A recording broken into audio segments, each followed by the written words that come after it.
ಪ್ರಮಾಣ ವಚನಕ್ಕೆ ಬನ್ನಿ ಅಂತ ಹೇಳಿ ನಿಯೋಜಿತ ಸಿಎಂ ಅವರಿಂದ ಶಾಸಕರಿಗೆ ಕರೆ ಹೋಗ್ತಿದೆ. ರಾಮಲಿಂಗಾರೆಡ್ಡಿ ಅವರಿಗೆ ಕರೆ ಮಾಡಿದ್ದಾರೆ ಡಿಕೆ ಶಿವಕುಮಾರ್. ಒಬ್ಬೊಬ್ಬರೇ ಶಾಸಕರಿಗೆ ನಿಯೋಜಿತ ಸಿಎಂ ಡಿಕೆ ಶಿವಕುಮಾರ್ ಅವರು ಕಾಲ್ ಮಾಡಿ ಇವತ್ತು ಸಂಜೆ ಪ್ರಮಾಣ ವಚನಕ್ಕೆ ತಪ್ಪದೆ ಬನ್ನಿ ಅಂತ ಹೇಳಿ ಆಹ್ವಾನಿಸುತ್ತಿದ್ದಾರೆ. ಪ್ರಮಾಣ ವಚನ ಸ್ವೀಕಾರಕ್ಕೆ ಬರುವಂತೆ ಡಿಕೆ ಶಿವಕುಮಾರ್ ಅವರ ಕರೆ. ಈಗ ರಾಮಲಿಂಗಾರೆಡ್ಡಿ ಅವರಿಗೆ ಕರೆ ಹೋಗಿದೆ ಅನ್ನೋದು ಗೊತ್ತಾಗ್ತಾ ಇದೆ. ಶಾಸಕರೆಲ್ಲರಿಗೂ ಕೂಡ ಖುದ್ದು ಡಿಕೆ ಶಿವಕುಮಾರ್ ಅವರೇ ಕರೆ ಮಾಡಿ ಆಹ್ವಾನವನ್ನ ಕೊಡ್ತಾ ಇದ್ದಾರೆ.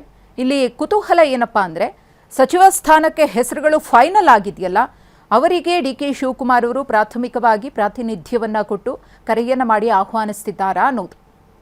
ಇಲ್ಲ ಎಲ್ಲ ಶಾಸಕರಿಗೂ ಕೂಡ, ಕಾಂಗ್ರೆಸ್ನಿಂದ ಆಯ್ಕೆಯಾಗಿರುವಂತಹ ಎಲ್ಲ ಶಾಸಕರಿಗೂ ಕೂಡ ಡಿಕೆ ಶಿವಕುಮಾರ್ ಅವರಿಂದ ಕರೆ ಹೋಗ್ತಿದ್ಯಾ ಅನ್ನೋದು. ಸದ್ಯಕ್ಕೆ ರಾಮಲಿಂಗಾರೆಡ್ಡಿ ಅವರಿಗೆ ಕರೆ ಹೋಗಿದೆ ಅನ್ನೋದು ಗೊತ್ತಾಗ್ತಾ ಇದೆ. ಈ ಹಿಂದೆ ಸಿದ್ದರಾಮಯ್ಯನವರ ಸಂಪುಟದಲ್ಲಿ ಸಾರಿಗೆ ಸಚಿವರಾಗಿ ರಾಮಲಿಂಗಾರೆಡ್ಡಿ ಅವರು ಕಾರ್ಯನಿರ್ವಹಿಸಿದ್ರು.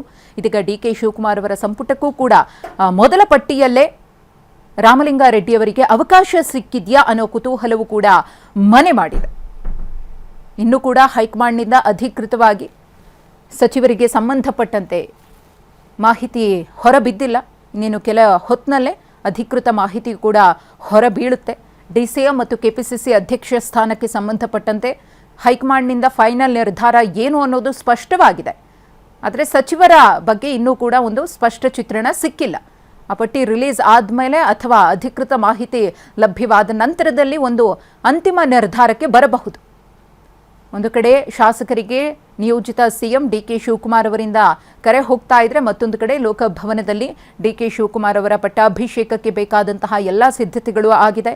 ಮಗದೊಂದು ಕಡೆ ಡಿಕೆ ಶಿವಕುಮಾರ್ ಅವರ ಸದಾಶಿವನಗರ ನಿವಾಸಕ್ಕೆ ಡಾಕ್ಟರ್ ಜಿ ಪರಮೇಶ್ವರ್ ಅವರು ಬಂದು ಅವರನ್ನ ಭೇಟಿ ಕೂಡ ಆಗಿದ್ದಾರೆ ಅನ್ನೋದು. ಡಿಕೆ ಶಿವಕುಮಾರ್ ಅವರ ಪದಗ್ರಹಣ ಆಗುವವರೆಗೂ ಕೂಡ ರಾಜ್ಯ ರಾಜಕಾರಣದ ಚಟುವಟಿಕೆಗಳು ಬಹಳ ಬಿರುಸಿನಿಂದ ಇರುತ್ತವೆ.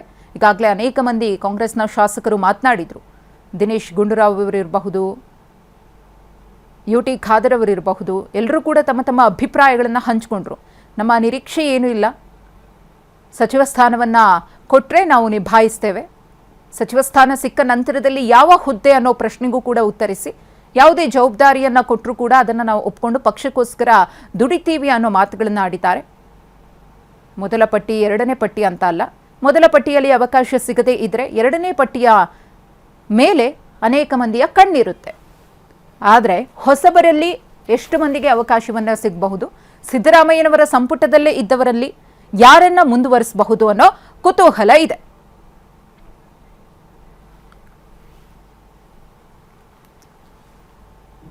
ಪ್ರಮಾಣ ವಚನಕ್ಕೆ ಇನ್ನೇನು ಕೆಲವೇ ಗಂಟೆಗಳಷ್ಟೇ ಬಾಕಿ ಇದೆ. ಡಿಕೆ ಶಿವಕುಮಾರ್ ಅವರು ಮುಖ್ಯಮಂತ್ರಿಯಾಗಿ ಪದಗ್ರಹಣವನ್ನ ಮಾಡಲಿದ್ದಾರೆ. ಇಂದಿನಿಂದ ಅವರ ಆಡಳಿತ ರಾಜ್ಯದಲ್ಲಿ ಶುರುವಾಗುತ್ತೆ.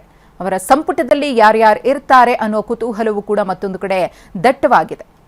ಡಿಕೆ ಶಿವಕುಮಾರ್ ಅವರು ಈ ಮುಖ್ಯಮಂತ್ರಿ ಪಟ್ಟವನ್ನು ಪಡೆಯೋದಕ್ಕೋಸ್ಕರ ಇಷ್ಟೆಲ್ಲ ತ್ಯಾಗಗಳಿರಬಹುದು, ಅಥವಾ ಪಕ್ಷಕ್ಕೋಸ್ಕರ ದುಡಿದಂತಹ ರೀತಿ ಇರಬಹುದು, ಅವರ ಪ್ರಾರ್ಥನೆಗಳಿರಬಹುದು, ಹೈಕಮಾಂಡ್ನ ನಂಬಿಕೆಯನ್ನು ಉಳಿಸಿಕೊಂಡಂತಹ ರೀತಿ ಇರಬಹುದು, ಎಲ್ಲವೂ ಕೂಡ ಚರ್ಚೆಗೆ ಬರುವಂತಹ ಸಂಗತಿ. ಶಾಸಕರಿಗೆ ಕರೀತಾ ಇದ್ದಾರೆ ನಿಯೋಜಿತ ಸಿಎಂ ಡಿಕೆ ಶಿವಕುಮಾರ್ ಅವರು. ಪಟ್ಟಿಯಲ್ಲಿರುವ ಶಾಸಕರಿಗೆ ಡಿಕೆ ಶಿವಕುಮಾರ್ ಅವರು ಕರೆಯನ್ನ ಮಾಡಿ ಆಹ್ವಾನವನ್ನ ಕೊಡ್ತಾ ಇದ್ದಾರೆ. ಸಂಪುಟ ಪಟ್ಟಿಯಲ್ಲಿರುವವರಿಗೆ ಪ್ರಮಾಣ ವಚನ ಸ್ವೀಕಾರಕ್ಕೆ ಡಿಕೆ ಶಿವಕುಮಾರ್ ಅವರಿಂದ ಕರೆ ಹೋಗ್ತಿದೆ ಅನ್ನೋದು ಗೊತ್ತಾಗ್ತಾ ಇದೆ.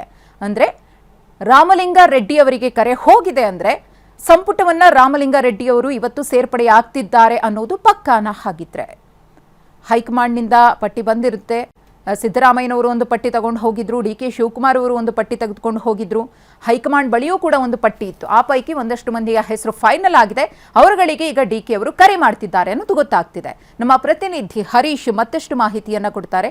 ಹರೀಶ್, ಒಬ್ಬೊಬ್ಬರೇ ಶಾಸಕರಿಗೆ ಡಿಕೆ ಶಿವಕುಮಾರ್ ಅವರು ಕಾಲ್ ಮಾಡ್ತಿದ್ದಾರೆ ಅನ್ನೋದು, ರಾಮಲಿಂಗಾರೆಡ್ಡಿ ಅವರಿಗೆ ಕರೆ ಹೋಗಿದೆ ಅನ್ನೋದು ಗೊತ್ತಾಗ್ತಾ ಇದೆ. ಹಾಗಿದ್ರೆ ರಾಮಲಿಂಗಾರೆಡ್ಡಿ ಅವರು ಸಂಪುಟವನ್ನು ಸೇರುವುದು ಪಕ್ಕಾನಾ?